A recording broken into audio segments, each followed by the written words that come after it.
Om Swastiastu, Shalom, Assalamualaikum. Salam harmoni, salam sejahtera untuk kita semuanya. Selamat pagi saya ucapkan kepada Profesor Darsana. Selamat pagi juga kepada teman-teman sekalian. Saya Sarah Beter Lumban Tobing, mahasiswa dari Universitas Pendidikan Kanesa, Prodi Bimbingan dan Konseling, semester 1 dengan NIM 2011011019. Di video ini saya akan mempresentasikan mengenai dasar-dasar bimbingan dan konseling. Pengertian dan istilah dasar bimbingan dan konseling. A. Pengertian dasar-dasar. Dasar-dasar adalah pokok atau pangkal suatu tahap awal. Dasar adalah awal mengenal konsep sebelum mempelajari tahap selanjutnya. Oleh Darsana pada tahun 2013. Lebih lanjut lagi dijelaskan bahwa dasar adalah penentu untuk melanjutkan pada tingkat yang lebih tinggi dalam melanjutkan suatu teori atau konsep. Oleh Darsana pada tahun 2013. B. Pengertian bimbingan. Bimbingan adalah bantuan diri individu untuk perkembangan mencapai diri yang optimal. Oleh Darsana pada tahun 2013. Lebih lanjut lagi dijelaskan bahwa bimbingan adalah proses pemberian bantuan yang dilakukan oleh orang yang ahli kepada seseorang atau beberapa orang individu, baik itu anak-anak, remaja, maupun dewasa, agar orang-orang yang dibimbing dapat mengembangkan kemampuan dirinya sendiri dengan mandiri, dengan memanfaatkan kekuatan individu dan sarana yang ada, dan dapat dikembangkan berdasarkan norma-norma yang berlaku. Oleh Darsana pada tahun 2014.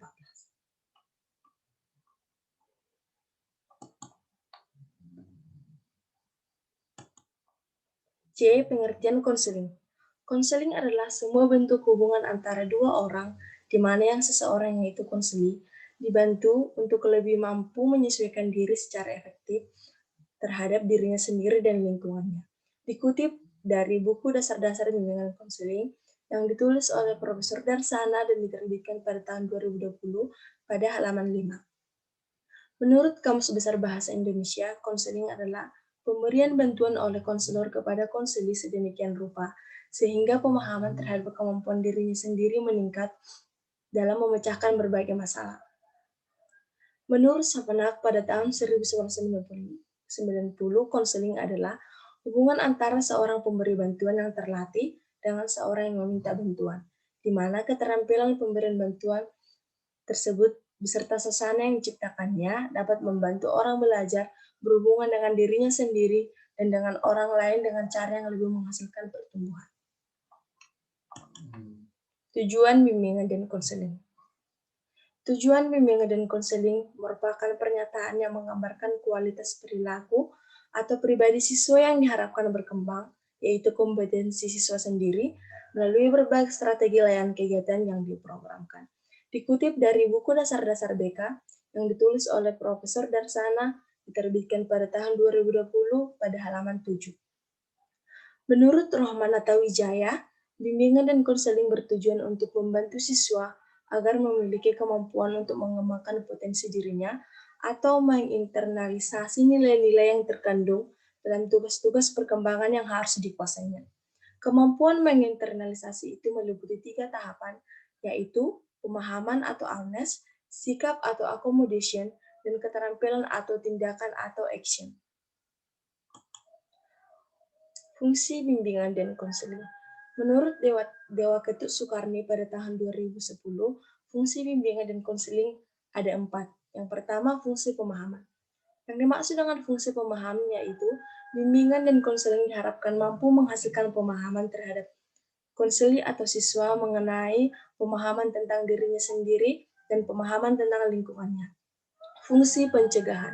Yang dimaksud dengan fungsi pencegahan yaitu bimbingan dan konseling diharapkan mampu menghasilkan tercegahnya atau terhindarnya siswa dari permasalahan-permasalahan yang dapat mengganggunya. Yang ketiga, fungsi pengentasan.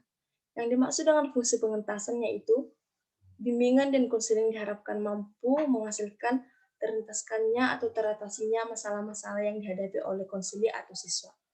Fungsi pemeliharaan dan pengembangan. Yang dimaksud dengan fungsi pemeliharaan dan pengembangan yaitu bimbingan dan konseling diharapkan mampu memelihara segala potensi positif yang dimiliki siswa dan mengembangkannya secara berkelanjutan.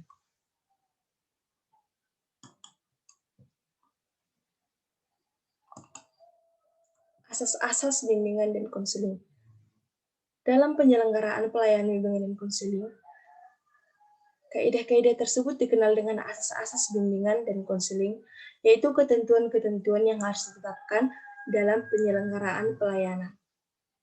Asas-asas yang dimaksud adalah asas kerahasiaan, asas kesukarelaan, asas keterbukaan, asas kegiatan, asas kemandirian, asas kekinian, asas kedinamisan, asas keterpaduan, asas kenormatifan, asas keahlian, asas alih tangan kasus, asas tuturi handayani.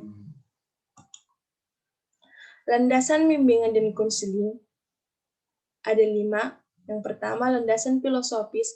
Yang kedua, landasan hukum. Yang ketiga, landasan sosial budaya. Yang keempat, landasan ilmiah dan teknologi. Dan yang kelima, landasan pedagogi. Landasan filosofis. Landasan filosofis merupakan landasan yang dapat memberikan arahan dan pemahaman khususnya bagi konselor dalam melaksanakan setiap kegiatan bimbingan dan konseling yang lebih bisa dipertanggungjawabkan secara logis, etis, maupun estetis. Dikutip dari buku Dasar-Dasar Bimbingan dan Konseling yang ditulis oleh Profesor Darsana, diterbitkan pada tahun 2020 pada halaman 16. Landasan filosofis Pancasila menjadi pedoman dalam memberikan arahan maupun bimbingan dalam profesi konseling. Landasan-landasan tersebut dapat berupa yang pertama, landasan ketuhanan, yang kedua, landasan kemanusiaan, yang ketiga, landasan persatuan, yang keempat, landasan musyawarah, dan yang kelima, landasan keadilan. Landasan hukum. Landasan hukum bimbingan konseling yaitu A. Keputusan bersama Mendikbud dan BAKN nomor 0433 garis miring B garis miring 1993 dan nomor 25 tahun 1993 tentang jumlah jabatan fungsional guru dan angka kreditnya. B. Peraturan Menteri Pendidikan dan Kebudayaan Republik Indonesia nomor 81A tahun 2013 tentang implementasi kurikulum. C. Peraturan Menteri Pendidikan Nasional Republik Indonesia nomor 27 tahun 2008 tentang standar kualifikasi akademik dan kompetensi konselor. D. Peraturan Menteri Pendidikan Nasional nomor 27 tahun 2008 tanggal 11 Juni tahun 2008 tentang standar kualifikasi akademik dan kompetensi konselor. Landasan sosial budaya yaitu merupakan landasan yang dapat memberikan pemahaman kepada konselor tentang dimensi kesosialan dan dimensi kebudayaan sebagai faktor yang memengaruhi terhadap perilaku individu. Lingkungan sosial yang berbeda-beda menyebabkan berbeda pula dalam proses pembentukan perilaku kepribadian individu. Manusia yang bersuku dan berbangsa seperti di Indonesia yang terdapat begitu banyak suku. Masing-masing suku memiliki lingkungan budayanya sendiri yang berbeda dengan yang lainnya. Dari perbedaan suku terdapat juga perilaku yang beda. Contohnya, suku Batak di Sumatera Utara. Suku Batak dikenal dengan cara berbicara yang agak kasar dan keras. Namun, suku Batak merasa lebih akrab antar sesama jika berbicara seperti itu. Oleh sebab itu, sebagai seorang konselor, hendaknya memahami setiap ciri khas dari berbagai kebudayaan yang ada di Indonesia. Landasan ilmiah teknologi. Pelayanan bimbingan dan konseling merupakan kegiatan profesional yang memiliki dasar-dasar keilmuan, baik menyangkut teori pelaksanaannya maupun pengembangan pelayanan itu secara berkelanjutan. Sebagai seorang konselor, harus mampu menggunakan teknologi yang berkembang dan berkelanjutan saat ini. Dalam perkembangan layanan bimbingan dan konseling, teknologi saat ini semakin berkembang dengan didukung dengan perkembangan internet. Dulu seseorang bisa melakukan tes IQ secara langsung, namun saat ini bisa dilakukan secara online. Contohnya, hubungan dalam bingkai akademis dan kebekaan yang sebelumnya terbangun secara tatap muka. Dengan adanya teknologi sekarang, kegiatan bimbingan dan konseling dapat dilakukan melalui dunia maya sehingga dapat mempermudah kegiatan konseling. Facebook, Instant Messenger, email menjadi media yang cukup bisa diandalkan konseling untuk melakukan konsultasi dengan konselor.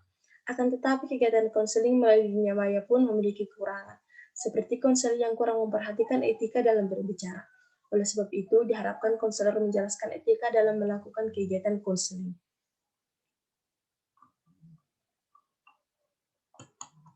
Landasan pedagogi.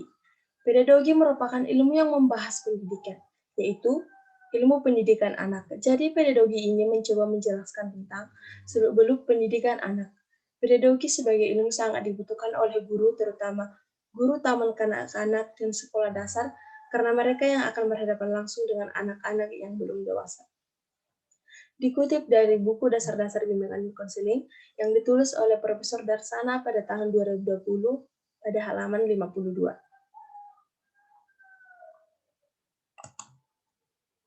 Peran dan fungsi bimbingan dan konseling di institusi sekolah menurut Santoso pada tahun 2009. Peran dan fungsi bimbingan konseling di institusi sekolah ada 6. Yang pertama, sebagai layanan orientasi. Layanan ini mencakup pengenalan lingkungan sekolah yang baru, baik dari sisi kurikulum, kegiatan pendukung, maupun struktur organisasi sekolah. Yang kedua, sebagai layanan informasi. Layanan ini mencakup berbagai informasi untuk menambah wawasan dalam merencanakan masa depan. Yang ketiga, layanan orientasi. Layanan ini membantu siswa menyalurkan bakat, minat, atau kelanjutan studi yang dipilih melalui hasil belajar serta hasil psikotes sebagai bahan pertimbangan. Yang keempat, layanan pembelajaran. Layanan ini membantu siswa mengembangkan diri berkaitan dengan sikap dan kebiasaan belajar, materi belajar yang cocok dengan kemampuannya, serta berbagai aspek tujuan kegiatan belajar lainnya.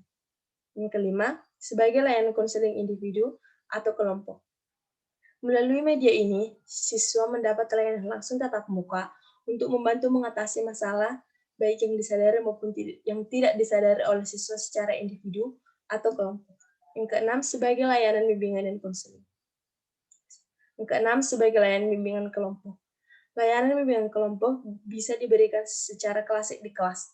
Layanan ini memberi banyak kesempatan untuk menyampaikan berbagai informasi yang terkait dengan bimbingan pribadi, sosial, belajar, karir, dan layanan-layanan sekaligus menggali permasalahan siswa.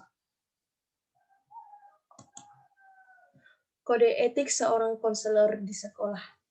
Menurut Walgito pada tahun 2010, ada beberapa kode etik bimbingan dan konseling, antara lain, yang pertama, pembimbing atau pejabat lain yang memegang jabatan dalam bidang bimbingan dan konseling harus memegang teguh prinsip bimbingan dan konseling.